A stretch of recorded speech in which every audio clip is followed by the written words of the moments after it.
नमस्कार दोस्तों, एक बार फिर से स्वागत है आपका उत्तराखंड एग्जाम गुरु में। आज हम फिर से एक नया वीडियो लेके आए हैं आपके सामने निबंध लेखन को लेकर। चूंकि कुछ दिनों से कुछ व्यक्तिगत व्यस्तता के कारण मैं निबंध लेखन पर अपना रिव्यू नहीं लेके आ पाया, उसके लिए माफ़ी चाहते हैं। तो चलिए, आज का जो टॉपिक है वो है भारतीय विदेश नीति की वर्तमान चुनौतियां। ये एक अभ्यर्थी है, हमें लगातार अपने लिखे हुए जो ऐसे हैं या निबंध हैं वो भेजते रहते हैं, तो उसकी हम समीक्षा करेंगे। और उससे पहले हम भारतीय विदेश नीति के बारे में कुछ संक्षिप्त बातें, जब आप निबंध लिखते हैं या मेंस आंसर राइटिंग करते हैं तो वो क्या पॉइंट्स हैं उनको देखेंगे। ये आपके लिए नोट्स का भी काम करेगा। इसको मैं टेलीग्राम चैनल पर पोस्ट करूंगा, वहां से आप इसके बारे में देख सकते हैं। देखिए, भारतीय विदेश नीति की हम बात करते हैं। वर्ष 1947 में भारत जब आज़ाद हुआ, उसके बाद जो भारतीय नीति रही, विदेश नीति रही, उसके बारे में यहाँ पर हम चर्चा करेंगे।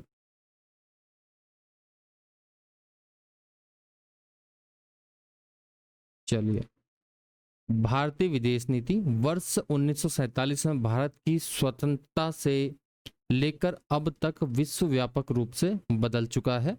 इस दौरान अमेरिका और सोवियत संघ के द्विध्रुवी विश्व से लेकर अमेरिकी आधिपत्य के एक संक्षिप्त एक ध्रुवी काल तक, और अब चीन एवं संयुक्त राज्य अमेरिका के द्विध्रुवी बाइपोलर प्रतियोगिता की और आगे बढ़ने की ओर से लेकर बहुध्रुविता के एक भ्रम तक विश्व के कई स्वरूप भारतीय विदेश नीति ने देखे हैं। आज के इस विसंख्यक विश्व में भारत को अपनी विशिष्ट विदेश नीति पहचान को परिभाषित करने और नैतिक मूल्यों के साथ राष्ट्रहित को संतुलित करने के लिए अपनी संलग्नता की रूपरेखा को आकार देने की चुनौती का सामना करना पड़ रहा है। देखिए, कुछ शब्द जो हैं इंग्लिश ट्रांसलेशन में हिंदी से इंग्लिश से हिंदी में अगर लिखे जाते हैं तो थोड़ा सी स्पेलिंग मिस्टेक हो सकती है, वहाँ पर हम सही कर देंगे।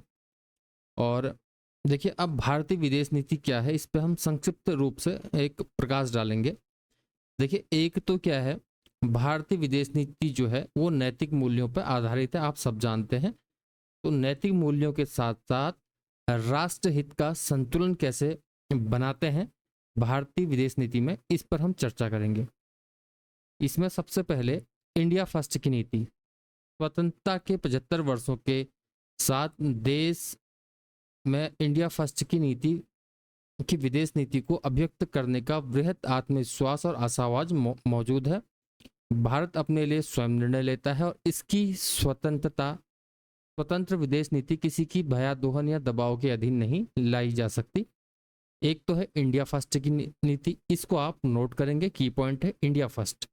और दूसरा, यथार्थवादी कूटनीति। आज के आत्मविश्वास से परिपूर्ण भारत के पास वैश्विक फलक पर अपनी नई आवाज है, जिसकी जड़ें घरेलू वास्तविकताओं एवं सभ्यतागत लोकाचार में निहित होने के साथ ही स्वयं के प्रमुख हितों की खोज में गहराई और जमी है।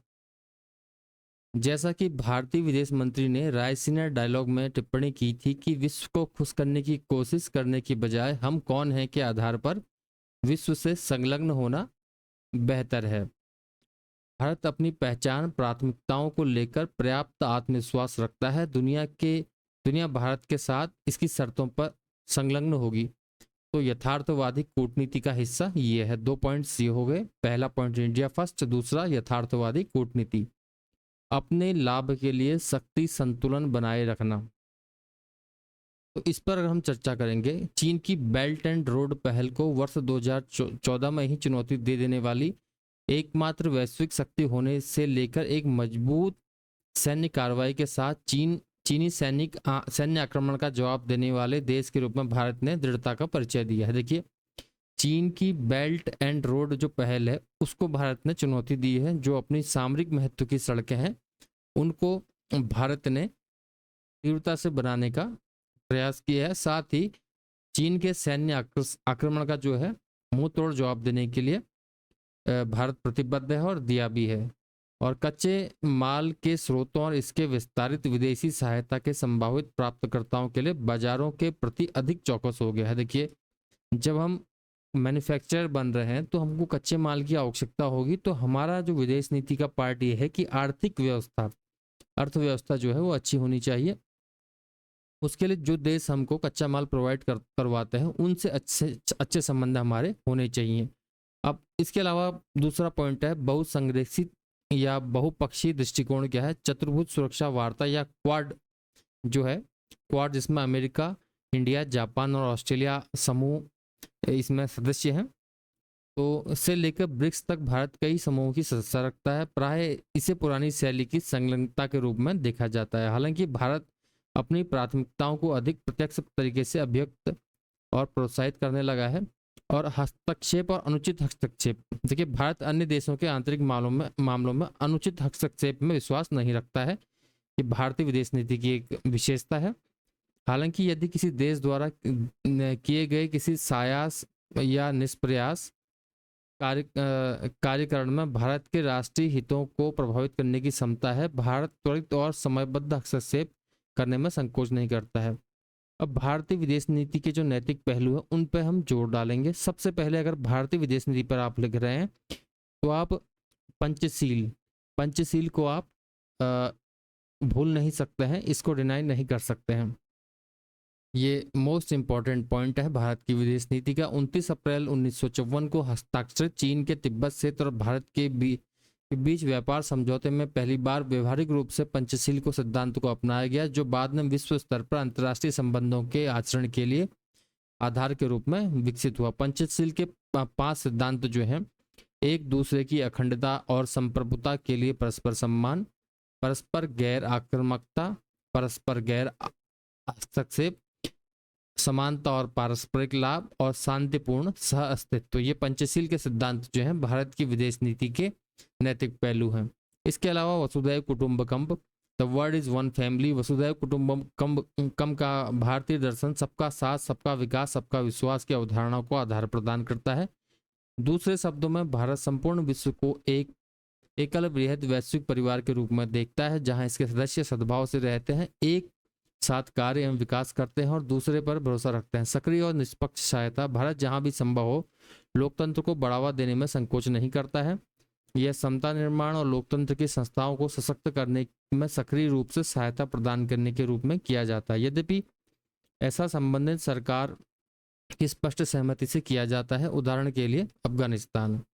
वैश्विक समस्या समाधान दृष्टिकोण, भारत विश्व व्यापार व्यवस्था, जलवायु परिवर्तन, आतंकवाद, बौद्धिक संपदा अधिकार, वैश्विक शासन, स्वास्थ्य संबंधित खतरे जैसे वैश्विक आयामों के मुद्दों पर वैश्विक बहस एवं वैश्विक सहमति की वकालत करता है। वैक्सीन डिप्लोमेसी पहल के तहत भारत ने 60 मिलियन डोज का निर्यात किया था, जिनमें से आधे वाणिज्यिक शर्तों पर तथा 10 मिलियन अनुदान के रूप में प्रदान किए गए। देखिए कितना इंपॉर्टेंट टॉपिक है, इसको डाला जाए अगर अपने ऐसे में तो कितना हमारा जो है टॉपिक वो मजबूत बनता है। भारतीय विदेश नीति के समक्ष विद्यमान जो वर्तमान चुनौतियां हैं, रूस यूक्रेन युद्ध, यह निश्चित रूप से एक जटिल अंतर्राष्ट्रीय राजनीतिक मुद्दा है, जहां भारत जैसे देशों के लिए राजनीतिक और नैतिक अनिवार्यता के बीच एक पक्ष चुनना कठिन कार्य है। रूस भारत का व्यापार भागीदार है, जिसे यूरेशियाई क्षेत्र में एक बढ़त प्राप्त है। प्रत्यक्ष रूप से रूस के विरुद्ध जाकर भारत इस क्षेत्र में अपने हितों को खतरे में डाल देगा। जैसा कि यथार्थवादी विवेक की मांग है, भारत रूस यूक्रेन संघर्ष पर राजनीति के निर्देशों की उपेक्षा करते हुए सीधे एक नैतिक दृष्टिकोण नहीं अपना सकता। आंतरिक चुनौतियां, कोई देश बाह्य विश्व में शक्तिशाली नहीं हो सकता यदि वह घरेलू स्तर पर दुर्बल है। भारत का सॉफ्ट पावर तब उपयोगी होगा जब इसे हार्ड पावर का सम्मान प्राप्त होगा। भारत के पूर्व राष्ट्रपति एपीजे अब्दुल कलाम ने बार बार जोर देते हुए कहा था कि भारत विश्व मंच पर तभी प्रभावी भूमिका निभा सकता है जब वो आंतरिक और बाह्य दोनों रूप से सशक्त हो। देखिए ये कोटेशन आपके काम आएगी ऐसे के लिए। और शरणार्थी संकट है, वर्ष 1951 के शरणार्थी सम्मेलन और इसके 1967 के प्रोटोकॉल का एक पक्षकार नहीं होने के बावजूद भारत विश्व में शरणार्थियों के सबसे बड़े स्थल वाले देशों में से एक रहा है। यहाँ चुनौती मानवाधिकारों और राष्ट्रीय हितों के संरक्षण को संतुलित करने की है। रोहिंग्या संकट के उभार के साथ प्रकट है कि समस्या के दीर्घकालीन समाधान के लिए भारत द्वारा अभी भी बहुत कुछ किया जा सकता है। ये कार्रवाइयाँ मानवाधिकार के मामलों पर भारत की क्षेत्रीय वैश्विक स्थिति को निर्धारित करने में महत्वपूर्ण भूमिका निभाएगी। आगे की राह क्या है? देखिए, पर्यावरणीय समस्याओं के लिए सामूहिक दृष्टिकोण। भारत में वैश्विक पर्यावरणीय चुनौतियों से निपटने के लिए अग्रणी भूमिका निभाने की क्षमता है, जो वर्ष 2070 तक नेट जीरो तक पहुंचने के लिए लक्ष्य 2021 में आयोजित 26वें संयुक्त राष्ट्र जलवायु परिवर्तन सम्मेलन में जो घोषित है में परिलक्षित होती है। भारतीय समस्याएं पर्यावरणीय समस्याएं सामाजिक प्रक्रियाओं से जुड़ी हैं। सामाजिक, आर्थिक और पारस्परिक स्तर पर संवहनीयता प्राप्त करने की आवश्यकता है, जैसा कि सतत विकास लक्ष्यों में रेखांकित किया गया है। आंतरिक और बाह्य विकास को संतुलित करना। भारत को एक बाह्य वातावरण के निर्माण के लिए प्रयास करना चाहिए जो भारत के समावेशी विकास के अनुकूल हो, ताकि विकास का लाभ देश के निम्नतम व्यक्ति तक पहुंच सके। यह सुनिश्चित करना भी आवश्यक है कि वैश्विक मंचों पर भारत की आवाज़ सुनी जाए और भारत आतंकवाद, जलवायु परिवर्तन, निरस्त्रीकरण, वैश्विक शासन के संबंध, संस्थानों के सुधार जैसे वैश्विक आयामों के मुद्दों पर विश्व के विचार को प्रभावित करने में सक्षम हो। विदेश नीति में नैतिक मूल्यों का प्रवेश कराना। महात्मा गांधी जी ने कहा है कि सिद्धांत और नैतिकता से रहित राजनीति विनाशकारी होगी। भारत को नैतिक अनुनय के साथ सामूहिक विकास की ओर बढ़ना चाहिए। विश्व में अपने नेतृत्व को पुनः प्राप्त करना चाहिए। बुनियादी सिद्धांतों को बनाए रखने के साथ साथ नीति, ये हम एक गतिशील दुनिया में रह रहे हैं, इसलिए भारत को विदेशी नीति को सक्रिय और लचीला होने के साथ साथ व्यवहारिक होना होगा, ताकि उभरती परिस्थितियों पर प्रतिक्रिया के लिए इसका त्वरित समायोजन किया जा सके। हालांकि अपनी विदेश नीति के कार्यान्वयन में भारत हमेशा बुनियादी सिद्धांतों की एक श्रृंखला का पालन करता है, जिस पर कोई समझौता नहीं किया जाता। ये बुनियादी सिद्धांत हैं: राष्ट्रीय आस्था मूल्य, राष्ट्रीय हित, राष्ट्रीय रणनीति। वैश्विक एजेंडे को आकार देना। भारत के अंतर्राष्ट्रीय प्रणाली में एक अग्रणी शक्ति के रूप में भूमिका निभा सकने की संभावना का पता लगाना महत्वपूर्ण है, जो कि वैश्विक मानदंडों और संस्थागत वास्तुकला को आकार दे, न कि इन्हें दूसरों द्वारा आकार दिया जाए। भारत बस अनुपालन करता हो। संयुक्त राष्ट्र सुरक्षा परिषद का स्थायी सदस्य बनने की आकांक्षा इसी भूमिका से संबद्ध है, जिसके लिए बड़ी संख्या में देशों ने पहले ही समर्थन देने का वादा किया है। विकास के लिए कूटनीति। अपने विकास प्रक्षेप वक्र को बनाए रखने के लिए भारत को पर्याप्त बाह्य आदान इनपुट की आवश्यकता है। Make in India, skill India, smart cities, अवसंरचना विकास, डिजिटल इंडिया, क्लीन इंडिया जैसे हमारे कार्यक्रमों की सफलता के लिए विदेशी भागीदारों, प्रत्यक्ष विदेशी निवेश, वित्तीय सहायता, प्रौद्योगिकी हस्तांतरण की आवश्यकता है। भारत की विदेश नीति को विकास के लिए कूटनीति के इस पहल पर ध्यान केंद्रित करना चाहिए, जहां आर्थिक कूटनीति को राजनीतिक कूटनीति के साथ एकीकृत किया जा सके। तो भारतीय विदेश नीति के ऊपर आप निबंध या मेंस में आंसर राइटिंग करते हैं, ये टॉपिक जो लिखे हैं मैंने बिंदु, ये आपके काफ़ी काम आएंगे। अब देखते हैं जो अभ्यर्थी ने हमें निबंध लिख के भेजा है वो किस प्रकार से है। देखिए, यह है भारतीय विदेश नीति की वर्तमान चुनौतियां। अब इसमें आप खुद मूल्यांकन करें, इन दोनों डेटास को देख के क्या नंबर इसमें आने चाहिए। चलिए फिर मैं मूल्यांकन करने का प्रयास करता हूँ। भारतीय विदेश नीति की वर्तमान चुनौतियां। भारत ने अपनी आज़ादी के बाद से ही राष्ट्रहित, राष्ट्र की संप्रभुता और बाहरी ताकतों के साथ गठजोड़ न बनाने की तरजीह दी है। शीत युद्ध काल में गुटनिरपेक्षता की विचारधारा भारत के किसी गुट के प्रति झुकाव न होने की बात को प्रमाणित करता है। भारत ने हमेशा राष्ट्रहित और सभी के शांतिपूर्ण सहअस्तित्व को अपनी विदेश नीति का मूल माना है। समय के साथ भारत के सम्मुख अलग अलग प्रकार की चुनौतियां भी दस्तक देती रही हैं। हालांकि विपरीत परिस्थितियों में हमने अपने विदेश नीति के मूल का मर्म और नैतिक मूल्यों के साथ समझौता नहीं किया है। वर्तमान समय में वैश्विक समीकरण कुछ घटनाओं के चलते बटे हुए नजर आ रहे हैं, जबकि भारत सभी के साथ अपने राष्ट्रीय हित को ध्यान में रखकर संबंध अनुकूल बनाए रखना चाहता है, चाहे दुनिया रूस यूक्रेन पर बटी हो या इजराइल फिलिस्तीन के मुद्दों पर तनाव की स्थिति में पक्ष निर्धारण की कसमकस।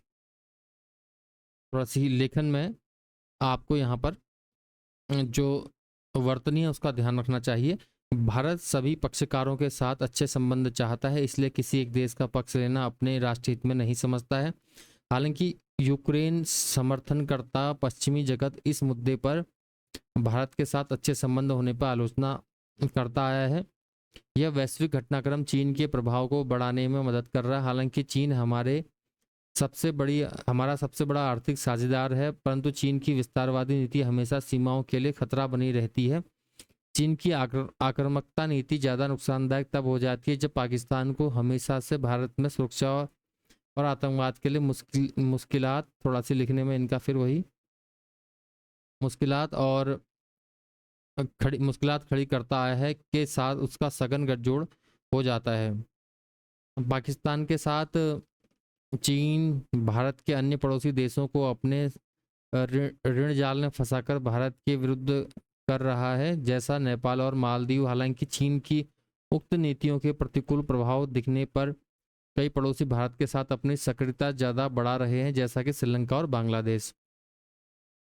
ये जो ऐसे है ये हमने अपने टेलीग्राम चैनल पर भी पोस्ट किया है। हमने क्या पोस्ट किया है, जो अभ्यर्थी ने लिखा है उन्होंने पोस्ट किया है। उपरोक्त समस्याओं के अतिरिक्त भारत में आतंकवाद की समस्या, मानवाधिकार उल्लंघन पर पश्चिमी सभ्यता जगत की आलोचना, संयुक्त राष्ट्र सुरक्षा परिषद में स्थायी सदस्यता में बाध्यता एवं आर्थिक महाशक्तियों के साथ व्यापार घाटा जैसे अनेक चुनौतियां विद्यमान है। क्या उपरोक्त चुनौतियों में भारत की विदेश नीति में ही स्पष्टता की कमी, या फिर भारत की सभी देशों के साथ सामंजस्य के साथ आगे बढ़ना चाहता है? जहां पश्चिमी जगत भारत को रूस एवं चीन के साथ सक्रियता कम करने पर जोर देता है, वहीं रूस भारत का ऐतिहासिक मित्र देश रहा है। चीन भारत का सबसे बड़ा आर्थिक साझेदार है। ये देखिए रिपीट कर रहे हैं इस बात को, पहले भी कहा था इस बारे में आर्थिक साझेदारी की बात, जिस कारण भारत पश्चिमी जगत और उसके प्रतिद्वंदी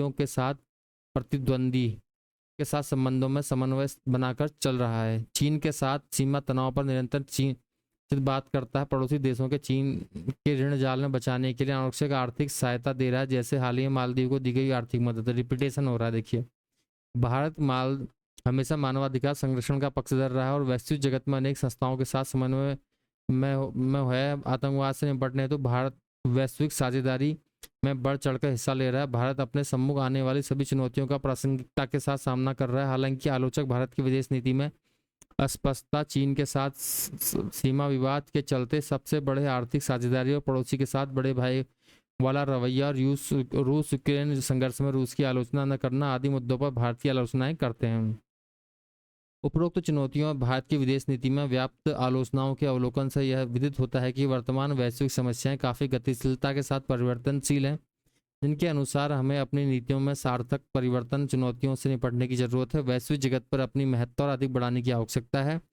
विश्व के देशों के साथ द्विपक्षीय संबंध बेहतर बनाने और वैश्विक संस्थाओं और संगठनों में अपनी सक्रिय भागीदारी बढ़ाने हैं। अतः भारत वसुधैव कुटुंबकम की मार्मिकता पर अपने विदेश नीति की नींव रखता है, जो वैश्विक गठजोड़, शांति एवं परस्पर समृद्धि एवं विश्वास रखता है। अतः भारत की स्वतंत्र विदेश नीति का विश्व ने लोहा माना है, जो कभी किसी भी सम्मुख नहीं झुका है, बल्कि वैश्विक शांति, राष्ट्र की संप्रभुता एवं लोगों के कल्याण की भावना केंद्र में रखता आया है।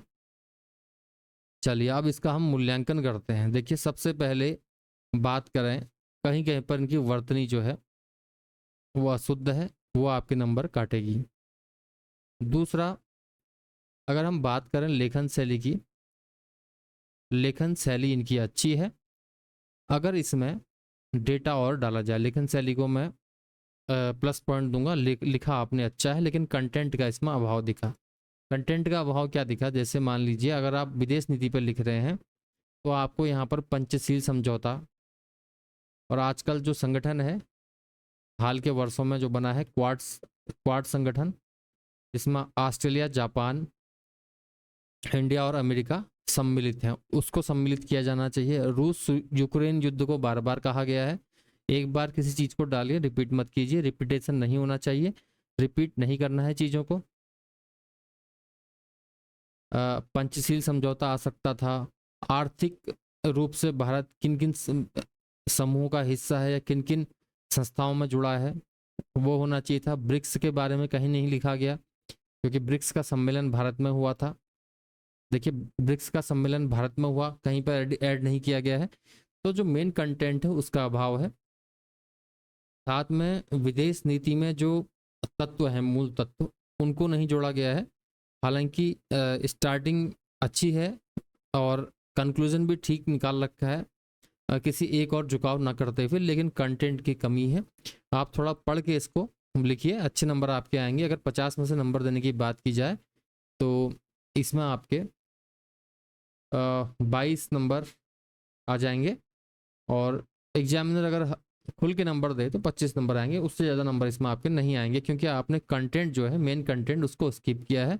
वर्तनी की अशुद्धियाँ हैं, तो इसको आप बेहतर बनाने का प्रयास कीजिए। जब किसी चीज़ पे आप निबंध लिखते हैं, किसी टॉपिक पर निबंध लिखते हैं, तो उसमें आपको उसके बारे में 2-3 निबंध या 2-3 जगह से पढ़ लीजिए, उसके बाद आप लिखिए। देखिए, इंडिया फर्स्ट की नीति, यथार्थवादी कूटनीति आपने छोड़ी, क्वाड छोड़ा, हस्तक्षेप और अनुचित हस्तक्षेप आपने छोड़ा, पंचशील समझौता कहीं आपने डाला नहीं, वसुधैव कुटुंबकम आपने लिखा, सबका साथ सबका विकास सबका विश्वास आप लिखते और अच्छा होता।